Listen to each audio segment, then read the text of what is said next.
আমার সকল ফ্রেন্ডদেরকে জানাই হ্যাপি দিওয়ালির শুভেচ্ছা। তো দেখো, আমি এই প্রদীপগুলো না অনলাইনে আনা করিয়েছি।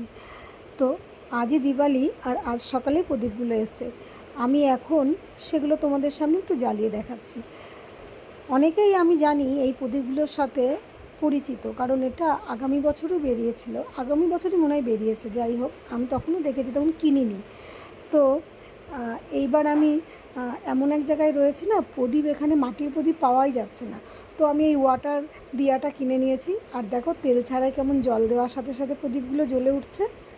খুব সুন্দর না, তাই না? আর কিছু কিছু প্রদীপ না, যে দুটো প্রদীপ জ্বলেনি, তো কেন আমি জানি না। যাই হোক, যে কটা প্রদীপ জ্বলেছে দেখো কত সুন্দর লাগছে দেখতে, আর খুব ইউনিক, তাই না? জল দিয়েই যে লাইট জ্বালানো যায়, সেটা আমার কাছে খুব ভালো লেগেছে। তো সেই জন্যই তোমাদের কাছে এই ভিডিওটা আমি শেয়ার করলাম। তোমরা দেখে অবশ্যই বলো কেমন হয়েছে। তো সবাইকে জানাই হ্যাপি দিওয়ালির শুভেচ্ছা। Bye, tata.